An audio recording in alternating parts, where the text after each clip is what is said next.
We're live. We're live. Hooray, we're live. How nice. Good morning, everybody. So welcome to my AMA, which is where I answer questions that you've sent in on Instagram or on Facebook or on YouTube. I'm here with Calum, who will help me look through the questions and generally sort of try and keep me roughly on track, stop me straying. So anyway, without further ado. It's probably worth saying that we're on a low-tech AMA as well. We are. So we're doing this off one of those, which platform is it? Zoom? I can't see. No, it's just YouTube. Oh, so it's a YouTube. So right. So we're doing it. This is why I have Calum here. So we're doing it off YouTube live stream. So it might be a little bit lower tech than we're used to, but we'll do our best, and I'll try and pronounce my words and speak clearly so it sounds too muffled. Okay. First question. Let's do the first question. So this one.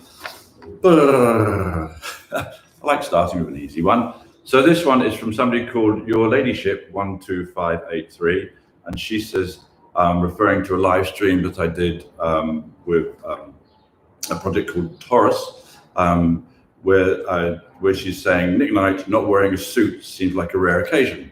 It is. Well, it is. It isn't. I wear suits all the time because I enjoy wearing suits. Obviously, having a piece of clothing made for you is very nice, and they all are from Kilgar. But when I'm working, when I'm actually taking photographs or filming, obviously I spend a lot of time sort of sitting on the ground or bending, or going on down to my knees or whatever it is, and you would just ruin your suits. So every pair of trousers would be ruined, and that doesn't seem to be a particular thing to do. So I wear a pair of jeans, and otherwise nothing else changes. So I just change the trousers. And, so that's my two uniforms that I wear all the time. Anyway, moving swiftly on. Another easy one. Another easy one, so we get warmed up. She gave me gasoline, whose name I recognise, asked about this picture of my roses. Who arranges your roses? What do you use? It's quite simple who arranges my roses. I do.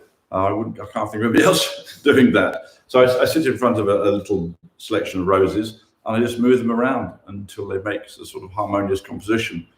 So it's very hands-on. It's only me and the roses. There's nobody else there, and they're all shot on my iPhone. So there's no, it would be really inappropriate to have somebody else arrange it. It's like somebody else arranging the words in a sentence or the notes and melody. So of course I arrange all my roses. And just I was doing so. On the topic of roses, how long until your roses come out again?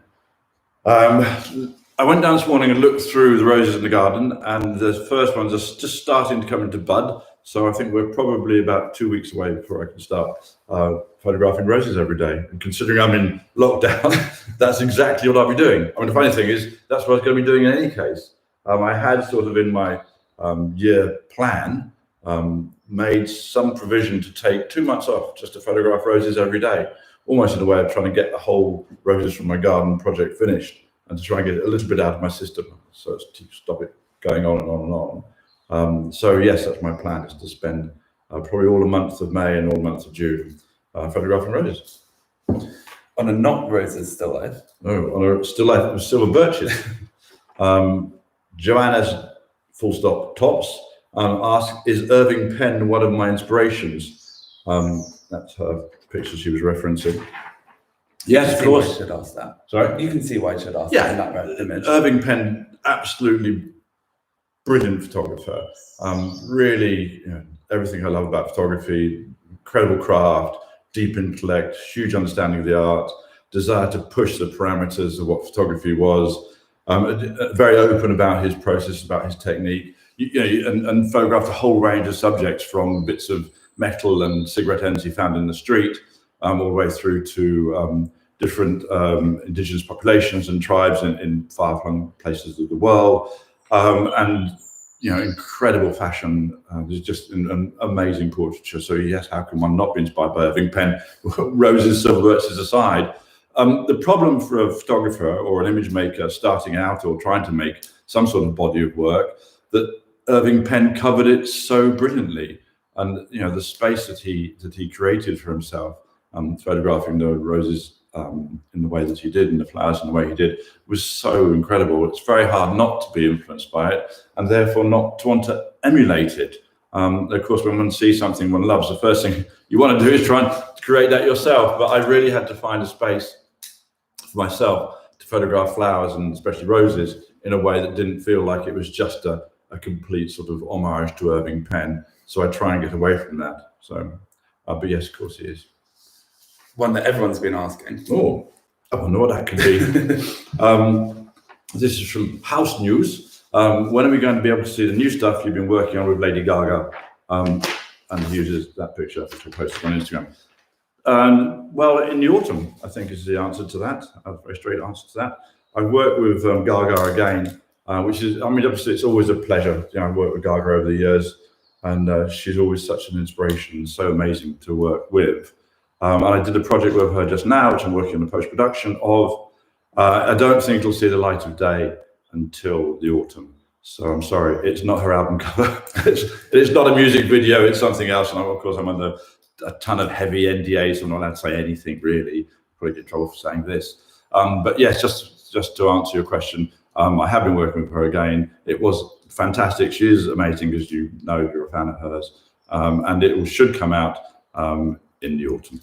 I've got an extra question. Oh, okay. Do you feel, when you work with Gaga, because you guys worked together 10 years ago and then you have over moments, when you go into a studio for a shoot with Gaga, do you feel joy? Extra nervousness because you know that the little monsters are gonna...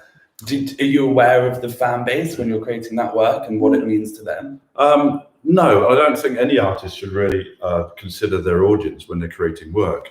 I don't think you should say, oh, you know, are people going to like this, or you know, are her fans going to like it or not like it or appreciate it?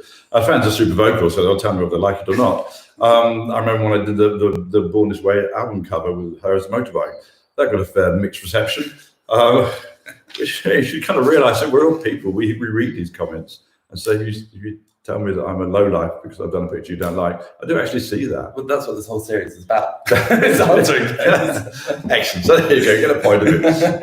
But no, it's not I don't consider them, because that would sound rude and dismissive. But I don't think when you're working, I don't think as an artist you should start to think about your audience. You have to do work that matters for you and matters for the person you're working with, whoever that is, but not try and do a piece of work to you know, to please an audience. I don't. That's not really how I think we should create work. Okay. Next question. Thank you, Calum. On your Sinead O'Dwyer imagery. Yeah. So this is Sinead O'Dwyer imagery, which I love doing. I really loved working with Sinead O'Dwyer's clothes, and I loved working with the range of models that she presented to me. It was really, really, really one of those lovely projects that we get to do at SHOWstudio. And somebody who I can, as a dyslexic, it's really hard to pronounce a word that's that long and has no grammatical structure, but I should try. Donna Marie Hanlon Photography, wasn't too bad. I am fascinated as to the creative brief for this project. When I first viewed these images, there were certain elements I was drawn to that provoked a physical reaction, something I've never experienced whilst viewing an image. Can I run this into, because I know there's another question on that. Yes. So I think I can deal with both at the same time. This one, again from the series with Sinead O'Dwyer, from somebody called Dirty Halcyon, said, my first thought when I saw this series was, why do you put gore photos on Instagram? It literally looks like a motorcycle accident victim. I can't unsee her guts coming out too. However, I still don't know how weird it is and disturbing for my head to process what's happening. Okay, well, I didn't see it as her guts spilling out. I didn't see it as a motorcycle accident victim. I didn't see it as a distressing image. I saw it as a beautiful image. I saw, and I see women of that size as very beautiful. In fact, you know, everybody has, it sounds very naff every time you say it, but everybody has beauty within them. It's great for you to see it. And if you see it with them, it doesn't matter what size or shape or age or gender or whatever they are, you see beauty within them. And it's there in everybody if you care to look. So I certainly didn't see these as you described them. And I was just trying to regularly show images of women through the media. That's what I do as a job. Obviously, you fall into lots of different ways of working, lots of different ways. I try and keep the images I produce as broad as possible, because that's how I feel about life. And it's not one particular person you think, oh, they're everything I ever want to see. People that come in lots of different shapes and sizes are all beautiful and all interesting. and there isn't one shape or one size, which really is the only one. Of course, that's as life teaches us. We fall in love with people for lots of different reasons, and there are lots of different sorts of people. So I didn't see them as images of blood and guts. I think that goes down to a little bit to how we see imagery in general. And I remember working for a very large French perfume house back in the 1980s, actually, no, the 1990s. And I've told this story again, but I'll just do it quickly. I was given the carte blanche to do a picture for a perfume, and I produced an image of what I thought was an angel. I put it back in front of the CEO of the company, and he slammed his fist down on the table and said, "Why have you shown me a picture of a whore?" So, what I see as an angel, he saw as a whore. In a way, he's right, and I'm right. It's just what you see. It's like the ink blot test. It's what you see in the image. And I think from doing this for 40 years, people who criticize images like that reveal a lot about what they see, not what I see or what I intended. They haven't seen what I intend at all. I saw this as a completely beautiful way of showing women in a very different light to how I normally see them. And I don't demonize the body. I don't say, "Oh, your guts are revolting," I don't look at the body as in that way. I think the body is incredible in every aspect of it. So I didn't see these as you described them. You did, and that's fine. That's your right, and that is how you saw them. But it doesn't mean that's how I intended them. I think we have to be very careful when we use our own references, how we see images, to criticize other people of how they do it. It goes very much back to the story of the angel and the whore, and that's actually, incidentally, there's nothing wrong with being a whore. But my point is that people see things very differently, but it's a reality how they see it. So the CEO of this big French fashion and perfume house, who saw the image I created, which I thought looked like an angel, as a whore, says a lot about his references and about how he feels about life, and very little about how I saw it. So I'm not sure that answers your questions, but I hope so.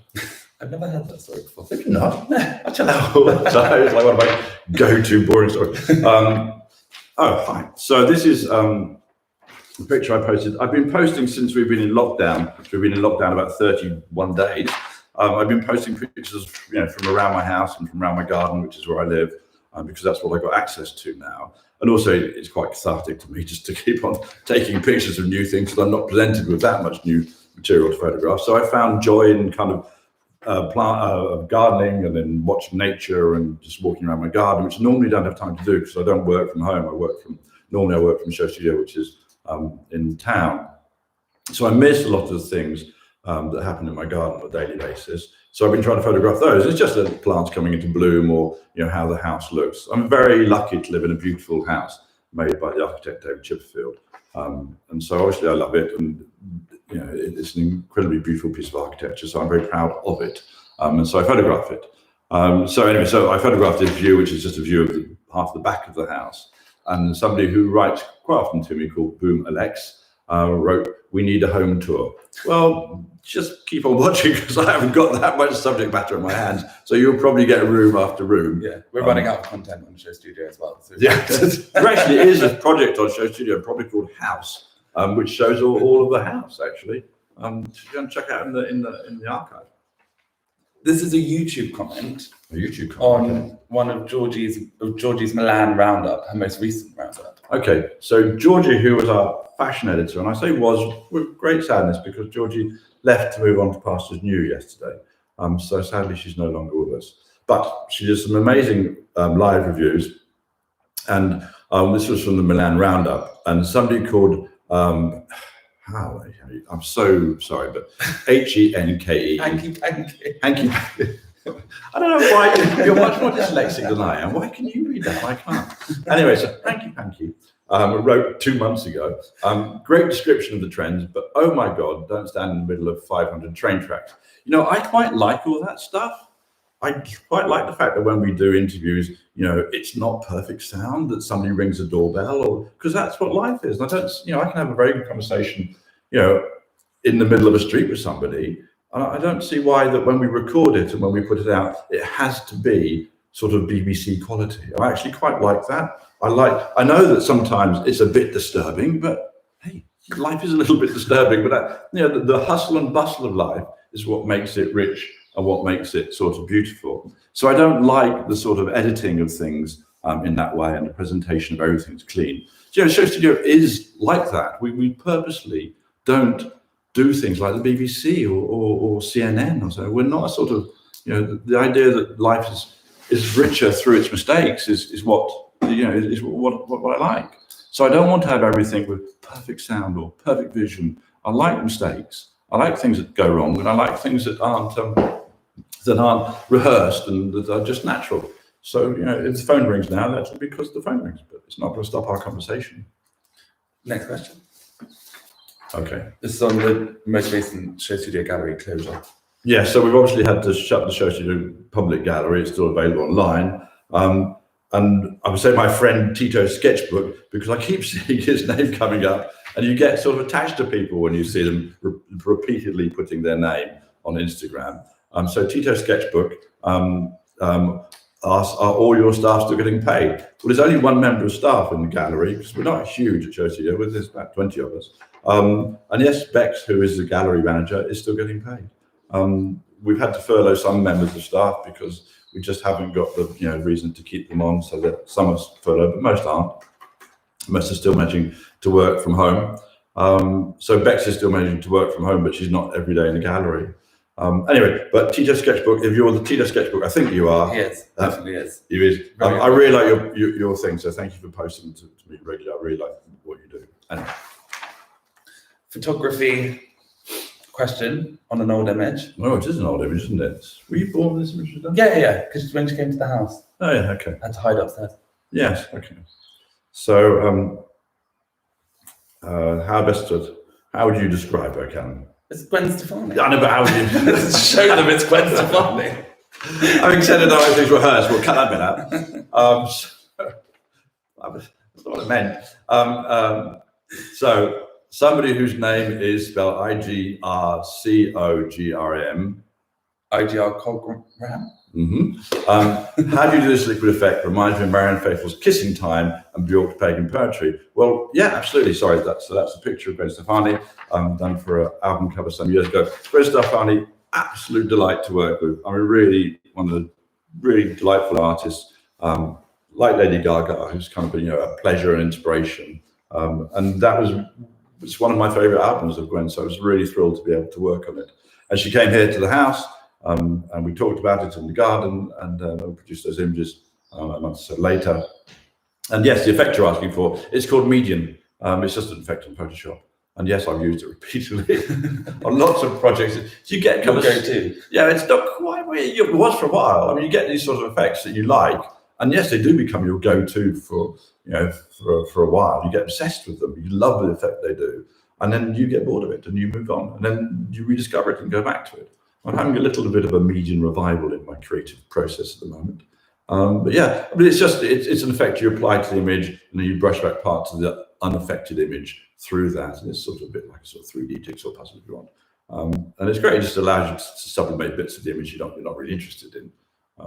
Just like a painter would do. A painter was painting this scene of Calum and I, then they might be very careful to draw attention, drawing around Calum's head and drawing my face, my hands. But then to do big broad brushstrokes for the rest of the stuff because they're not that interested. And that's a little bit the same sort of photographic equivalent of that. This is a long one. You might want to bridge some of it. Okay. It's actually a quote on one of mine and Georgie's videos from Paris, I think, on a roundup. Okay, so this is from Cheong, CHEONG 728, who is reasonably frequent visitor to YouTube and reasonably critical of what we do. So I'll try and read as best I can. Wake up SHOWstudio, woke fashion experts. The reason why the fashion customer doesn't want to see plus size, i.e. fat models, is because most people don't find fat women attractive. It's quite a harsh thing to say. You really should look back through my work, but anyway, whatever. The customer may not be pencil thin themselves, but that don't mean they don't want to see slim models showing off those clothes.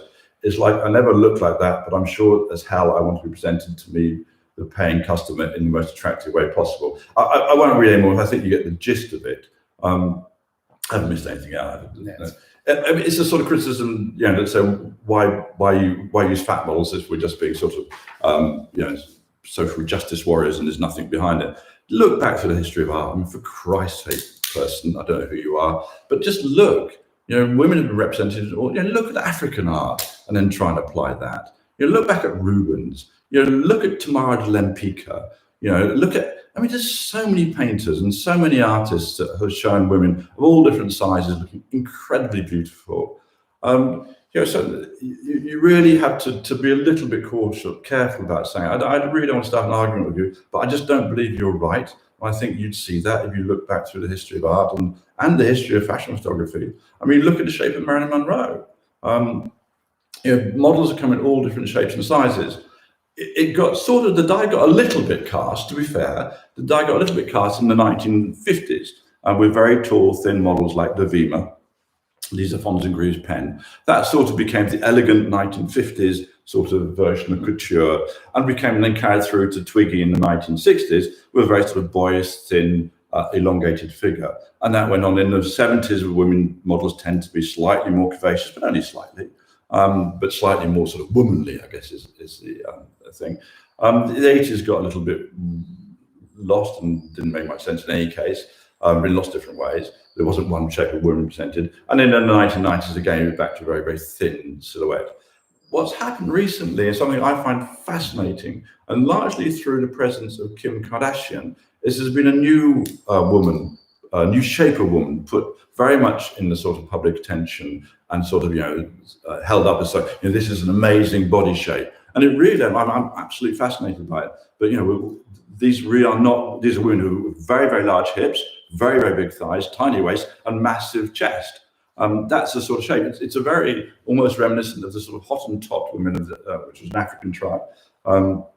It's a very, very, very different figure. And, I remember a lecturer from London College of Fashion saying to me that her students now all aspire to look like that. They don't want to look like the, very thin up and down. So I don't think you're right. I don't think you're right historically. I don't think you're right in terms of what's happening in fashion now.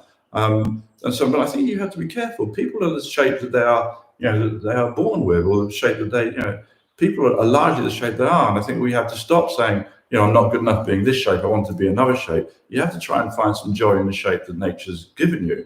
And if you want to change it, then that's fine. But I personally, think that the range of shapes is what makes people interesting. It isn't that, one shape is right. Kim Kardashian's shape is right, and somebody else's shape. Kim Kardashian's shape is beautiful. But so is Kate Moss's. The whole range of different shapes and sizes. Of people, and we should celebrate women or people, and we shouldn't celebrate body shape in that way, and holding up one body shape and saying this is the ideal body shape, and we're sure trying to look like this. I find your comment a little harsh, but I'm not here to try and fight with people. I'm here to try and explain, and I take any comment on the chin, more or less, as long as it sounds reasonably sane. So people who believe that there is a devil out there and see my work as devil worship, I don't engage with, because there isn't a devil and there isn't a God. So we have to look at reality in life and not just total fantasy. Anyway, you might be getting some more comments on that one that you just said. Anyway, we'll deal with that later. So this is one completely different subject. This is from a film that we did on SHOWstudio. I'm showcasing the work of John Skelton, a film made by Ray Nadal of John Skelton's amazing fashion show that he did, where he had his younger brother reciting the poem Undermilk Wood by Dylan Thomas. And the person who is called Marda Litzawad. We'll go with that. Excellent, good. Says, hey Nick, what's your favorite thing about this? What really captivated you about this in particular? How did it make you feel? I studied the work of Dylan Thomas when I was at school, as a schoolboy. And like most people did in the 1970s, it was one of the sort of curriculum books. Undermilk Wood was one of the poems you studied. It's incredibly beautiful language. It's just the whole structure of the thing, the images that come to mind as you hear somebody recite the words. You ever read Undermilk Wood? No, but I saw the performance, but that was my first interaction with it. It was amazing. Yeah, but did the words touch you? Yeah, the words did, but then also put with the performance in that setting. Yeah. I mean, I can do a whole review on it. I think we did. I think there's a review on it. It was an incredible thing to have that as those words as a basis of a fashion collection, because it's something that isn't normally put together. It was incredibly beautiful. So I thought, Ray Nadal did a very good job making a film out of it. His John Skelton's younger brother, Ryan, is it? Yeah. did an amazing job of reciting this long poem, so a half-hour long poem off the top of his head. I so admire people who can remember things like that. And just the words are beautiful. I mean, please, so I'd really like to go and listen or read Under Milk Wood by Dylan Thomas. It's the most beautiful poem. Really, it's just such beauty in the words. We sort of miss that, I think. Did you like it when you read it at school? I didn't like anything about being at school. I wasn't good at school. School wasn't for me. We weren't really sort of designed for each other. But it stuck in my mind. Bless them. I read Under Milk Wood at school. I didn't like reading. I'm a bit dyslexic, so it wasn't much fun for me in that way. But one gets forced to do these things, and it's probably good for one. So I enjoyed it in retrospect. But school, I didn't enjoy it at all. Anyway. On to other things. Question about the times we're living in and how fashion will respond. Okay. Icon Accidental wrote on something that, was that a political fashion post? Yeah, it was a post about political fashion. Okay, so a post was wrong about the project within political fashion. Icon Accidental wrote, this will be a seminal moment in fashion, meaning now, the opportunity to regain agency both for designers and consumers is huge. Let's see if they take it. I couldn't agree with you more.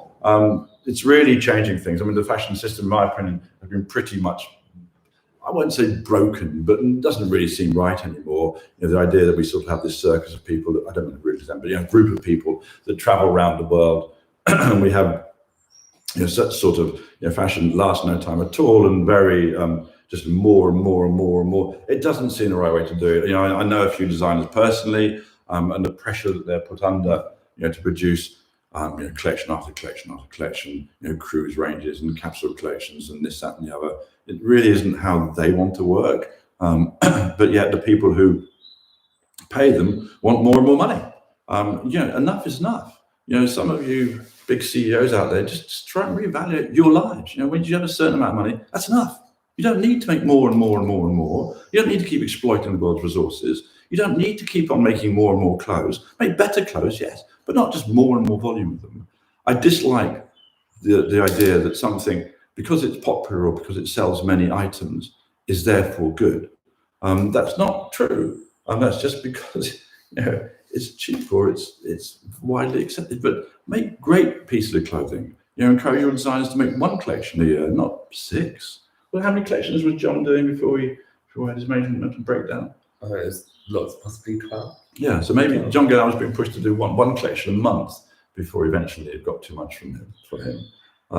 Doing a collection is a huge amount of work. The research that goes into them, the experimentation with fabric, etc., to get a great piece of clothing worth showing.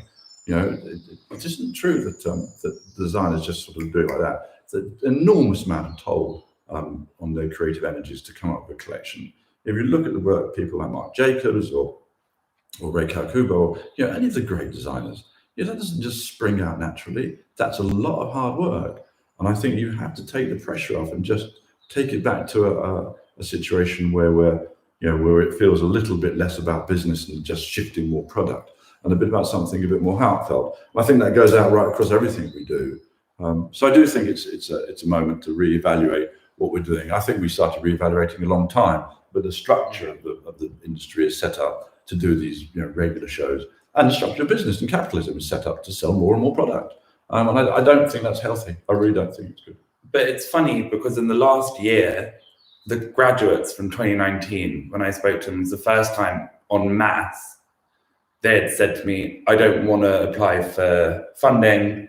I don't want to get involved. I don't want to set my brand up as a two season a year wholesale business. And that was the first time en masse. I had a lot of people saying that to me. Obviously, there's a few every year graduating that would say this, but en masse, I heard that. And I think now with what's going on, what they're planning on doing, which is kind of acting more like an artist and producing when feels right to them and producing alongside, maybe having, instead of a fashion show, an art gallery space that they use, these different ideas of presenting collections or presenting product, I think now come into the fore and be a lot more legitimate ways to go about it. Yeah. I think this is a reset. And, we can talk about it. There will, as soon as we go back to being 2 seasons. It will go back to normal, but I think there'll be more emphasis on the people who are diverting from that schedule, whereas before it was kind of jeered at and laughed at and kind of, oh, you're doing a gallery.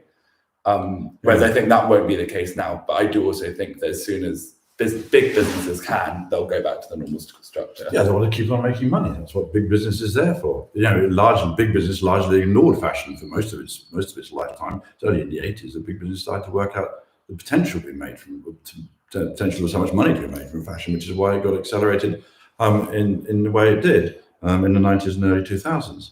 But I just don't feel that sort of just in human terms. I don't feel that we've been doing things correctly in fashion, and on so many different levels. Sometimes I've managed to articulate it, sometimes I haven't. Sometimes I've probably managed to do the things that I say, I dislike. But life isn't always simple. But I do hope that things change. I think, if Alexander McQueen had lived and not taken his own life, he would have gone on to have a small salon where he would have had a few customers that he worked for and created things rather than doing big shows. I've got no evidence but I feel that I had a conversation with him or Sam Gainsbury or somebody close to him saying that was kind of where it was probably going to go, because he wasn't happy either creating these collections so frequently. It takes a lot, and you need to really sort of drill down into your own emotions and psyche to make any piece of art, which is important. And that goes the same for fashion as it does for painting or filmmaking.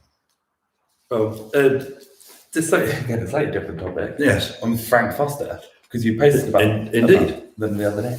Yes, I've started posting. I'm looking for things to post on Instagram. I thought, well, why don't I just post something that says why I follow certain accounts. So certain accounts like Frank_Foster_shirts or PondLife_PondLife, which is coming up next. Are accounts that I follow, and I thought it might just be slightly interesting, the sort of sense of community on Instagram, to say why I follow certain people. So on Frank Foster shirts, Frank Foster makes all my shirts, or did. Very sadly, Frank, or Lionel was his actual real name was, died a couple of years ago, but at the age of 93. So he had a long life. But anyway, I was a huge admirer of him as a man, and also, of course, of his shirts. And it turns out that he made shirts for virtually everybody in the film world, in the sports world, in the sort of show business world throughout the 60s and 70s and 80s and so on, including a lot of the great photographers and great actors, people like Warren Beatty or just amazing Sean Connery, amazing people. Anyway, so I did a post about Frank_Foster_shirts, and somebody called Dixon Nater 1969 wrote, "Hi Nick, thanks for this. I always enjoy discoveries like this. Can you tell me, are the shirts bespoke order only? I hope you're well and staying safe." Yes, I believe they are bespoke order only. You really need to speak to Mary, who is Frank Foster's widow. I'm sure there'll be a number if you go to his site. So I've just given them a call. But to be honest, considering what amazing quality the shirts are and how lovely they are, Frank Foster has such a rich archive of vintage materials his shirts are made of. He used to drive through Italy in his Aston Martin, going and visiting old textile mills and buying up huge reams of beautiful silks and things. Incredible. Nobody really thinks about that when they're buying a shirt. Actually, the cloth that they're made from isn't all the same. It's just all produced in the same way. Some people, have actually spent the time and trouble to find, the most beautiful cloth. There was a flood at Frank Foster's. Unfortunately, some of it got ruined, not all of it. But so yes, I think they only do bespoke, but bespoke isn't such a huge thing that you need to think it's impossible for you to buy shirts like that. And I've bought shirts. I wear every single day of my life. I wear a Frank Foster shirt, which A, because they're lovely, B, because that's just why I enjoy wearing.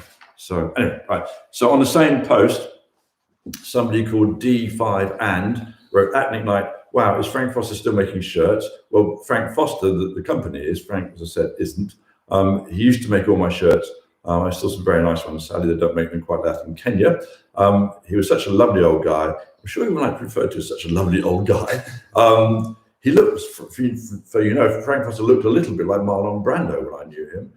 That sort of man. He was a sort of street fighter when he was young. He came across, so his parents were Russian emigres, and they sort of came across to Britain, were in Bethnal Green, and had to physically fight Moses Blackshirts in the streets of Bethnal Green.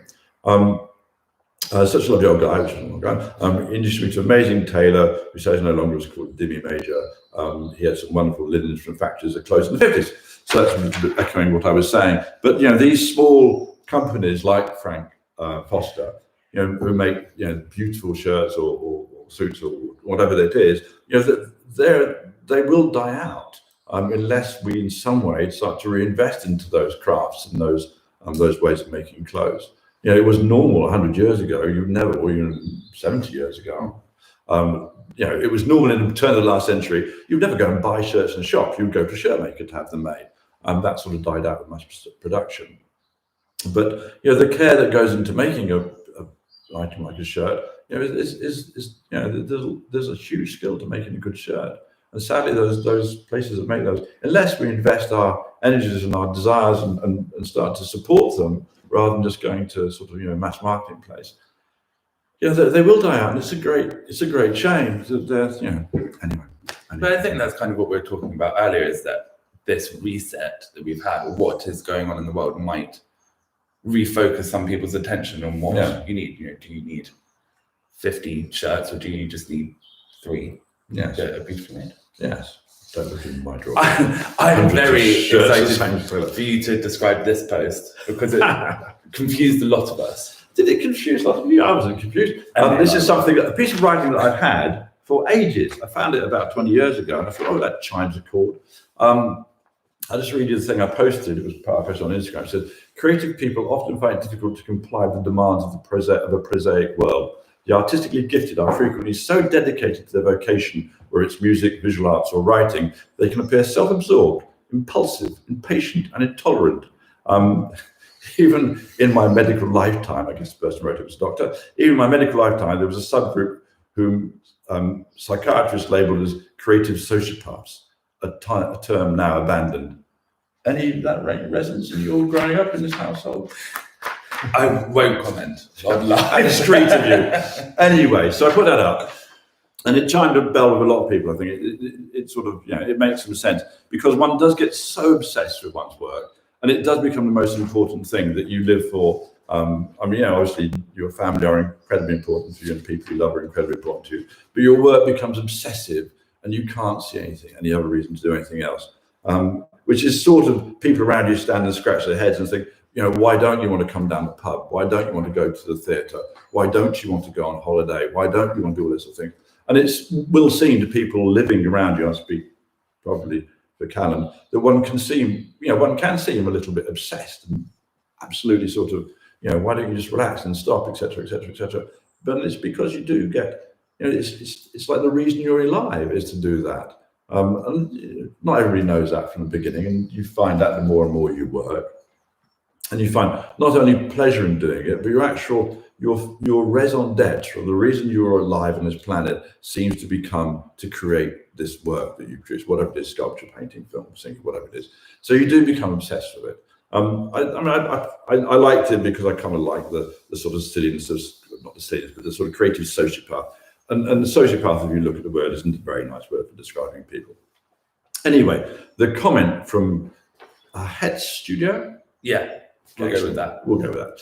So many people here romanticizing the idea of any form of sociopathy, dedication to craft, workaholic, married to their art, whatever you wish to call it. It's certainly what many people what many very driven people are.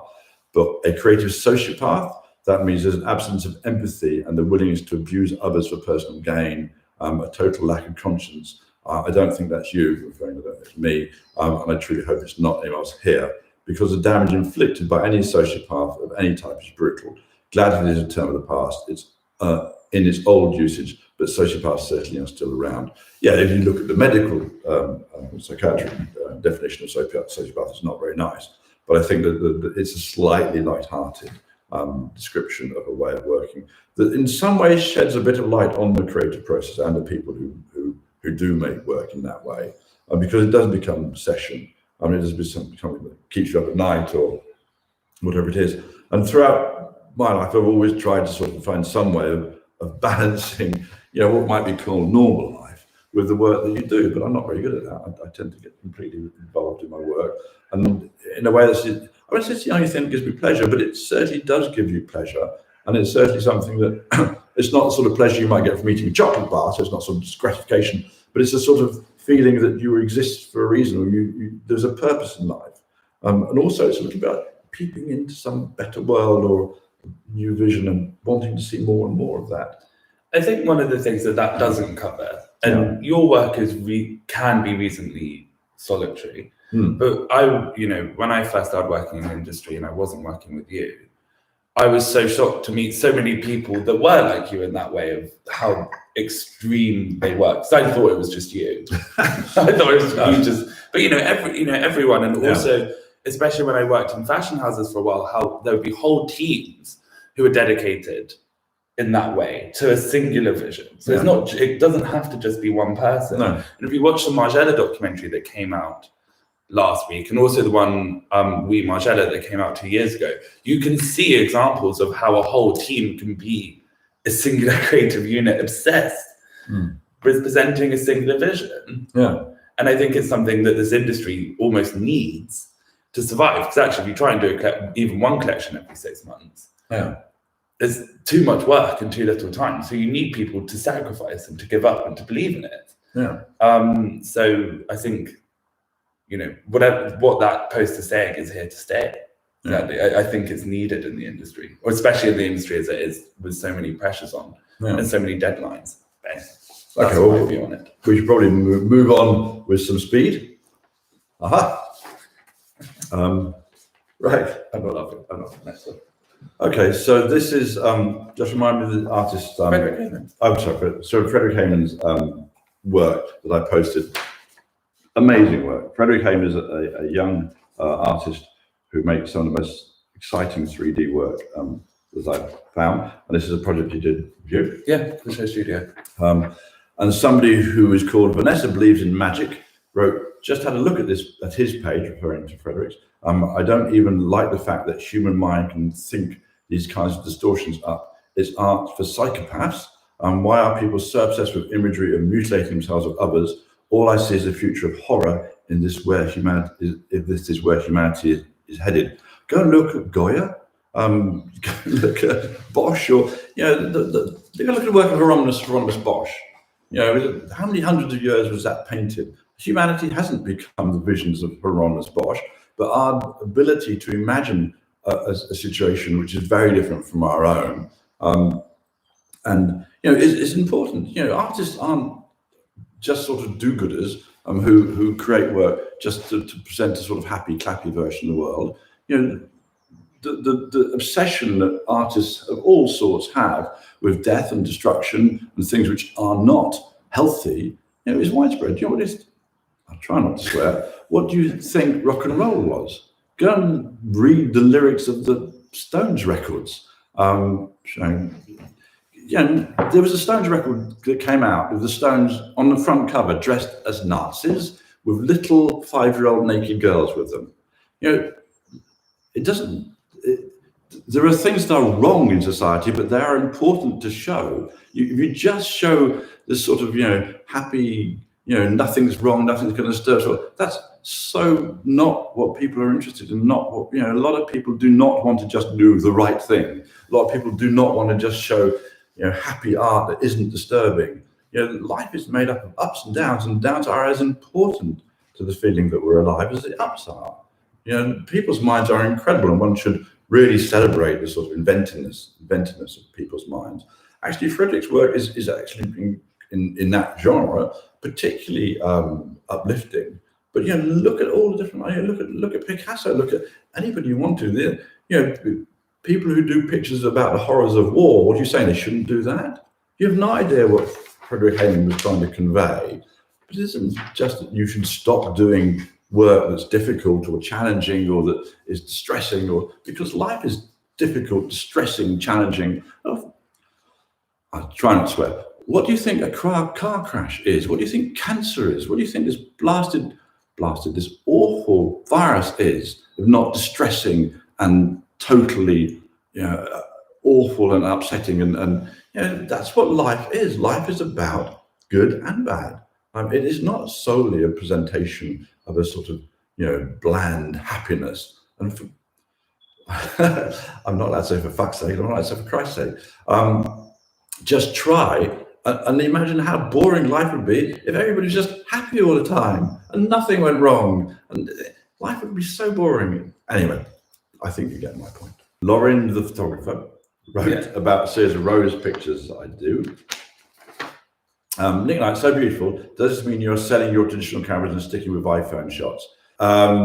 No, I'm not saying my traditional cameras. I actually don't really own many cameras. I own an iPhone, which is somewhere around here, and I own a 10-8 camera. And most of the other cameras are either broken, don't work anymore, or we haven't got them anymore, etc. So I don't own lots of cameras. But an iPhone is a pretty good camera to own, to be honest.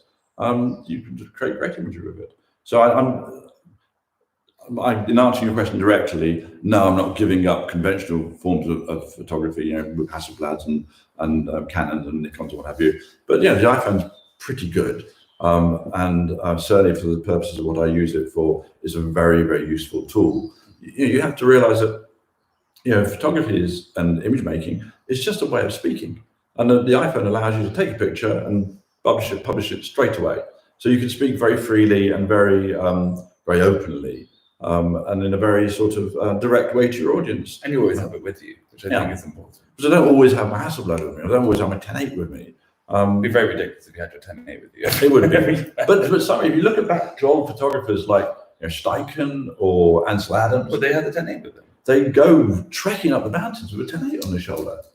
But they didn't travel around with it. They didn't go to the camp, unless they knew they were shooting. Yes, that's still amazing to take a 10-8. There are great pictures of Steichen up in the kind of Yosemite Mountains or Yellowstone National Park or wherever, with his 10-8 over his shoulder. These are people that carry massive cameras. So yes, having an iPhone, you can just whip it out and take a camera. It's great. It's not a better or a worse quality than 10-8. It's just a different quality. In the same way that you can't say that a Degas is a better quality than a Rembrandt, or a better quality than a Van Gogh, or a better quality than whoever. We accept a whole range of different portrayals of life through painting, and you should do through photography. Photography gets really measured by being in focus and sharp, which are kind of, why do you measure any visual on those terms? You don't measure, don't look at Jackson Pollock and say it's not sharp or it's not in focus. You don't use those terms for painting. You just accept photography as just an image, and it just doesn't matter how it's created. If the image moves you in some way, you look at it and you get some emotional change in you, and you get some sort of energy from looking at the picture. So what does it matter whether it's pixelated, not pixelated, grainy, not grainy, sharp? Some of the best pictures have been completely sort of, very, very low fi. Anyway, okay. Two on a Guy Bourdin post. Oh, we love Guy Bourdin. Guy Bourdin's son, Samuel Bourdin, who got left looking after his father's archive when his father died, came to see me and said, "Hi, I'm Samuel Bourdin, and I have all of my father's film. When he was taking fashion photographs, he was also making films, or he's filming things. He never made anything from them. So would SHOWstudio like to make fashion films from my father's unedited film?" And so of course I said, yes, I'd love to. And at the time, my editor at SHOWstudio was a lovely chap called Adam Mufti, and he edited down the Guy Bourdin footage, unedited Guy Bourdin footage, into a series of about 12 little fashion films. And you can see straight away, the Guy Bourdin's vision and his particular way of seeing the world works just as well and comes across just as well in film as it does in photography. And so it was A, it was an honor to do, B, it was something that showed, for me, and at the time's early SHOWstudio, I was trying to find out whether I was right in thinking that fashion film was probably a medium just as valid as fashion photography. But it was proof of that.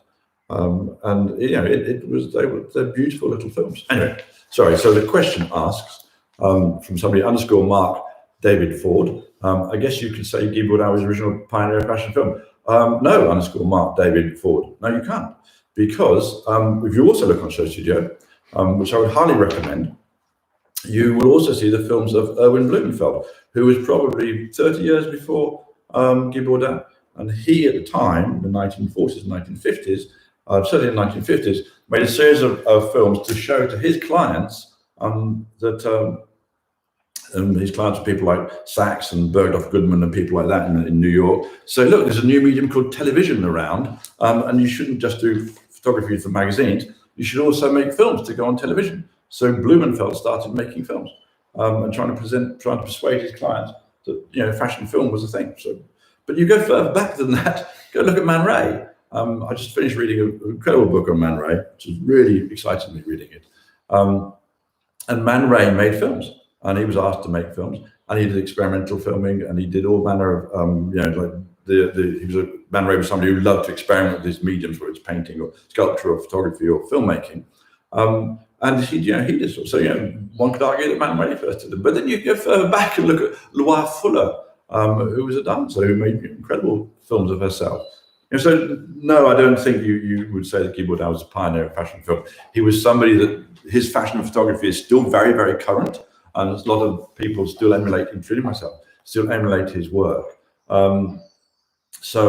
Very important body of work, incredibly important photographer for a whole bunch of reasons. And just like myself, somebody who discovered film as a medium to express fashion. The reason that fashion film didn't take off, right back with Man Ray or Wafula, is there was no platform for it. So whereas photography had the platform of magazines, so it could flourish and it could be nurtured and it could become the great art form it became, fashion film was out of time with film per se. So it wasn't, a film would take 3 years or even 4 years to make.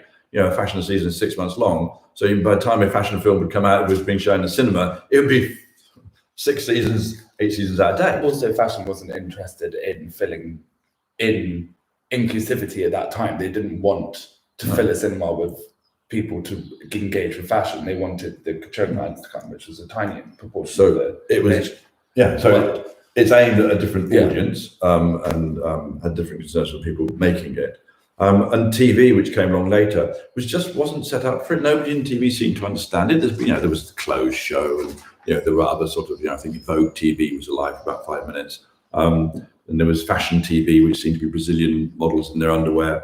But nobody really took it as seriously as fashion photography, and they didn't put the resources behind it. So it really took until SHOWstudio came along in 2000 to really dedicate a platform to fashion film and start to look at it as a medium.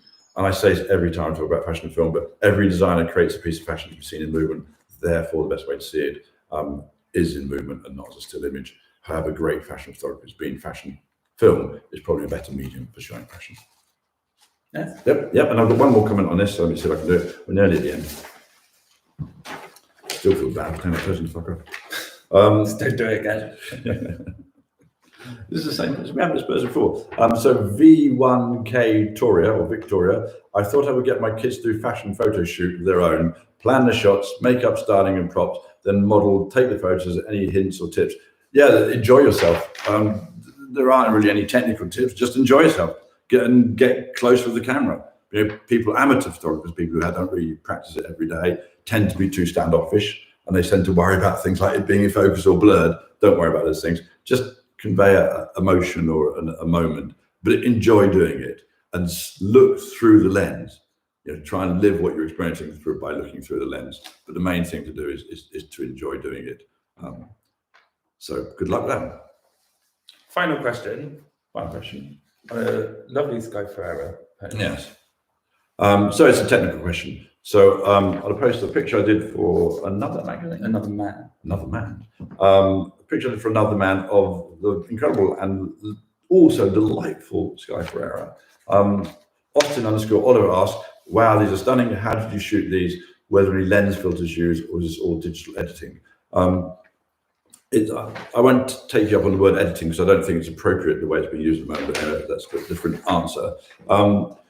It's literally putting it's a digital image to start with, and I would put it on Photoshop and work with a friend of mine called Tom Wandrak, who used to do all my retouching for me, and we would literally just put the curves on it and take it up and down and turn it inside out and do everything we can to it just to try and find different ways of seeing the image. And you reverse it so it goes negative, and then you take that negative and you take all the contrast up, and then you take that and you change all the curves on it. So and you take each bit you've liked And then you put, blurring filters on it, like soft blur or smart blur, or just run it through a stack of anything you can do on Photoshop, and then just select the bits you like, and then bring them back together again. So yes, of course, it's a sort of scattergun approach. First of all, you're just sitting at a screen between myself and my, I never find the right word for Tom, but my retoucher, I guess. And you're just looking at the Photoshop filters, applying them to every image at every degree. It's no different in a way as what I used to do when I was analog printing.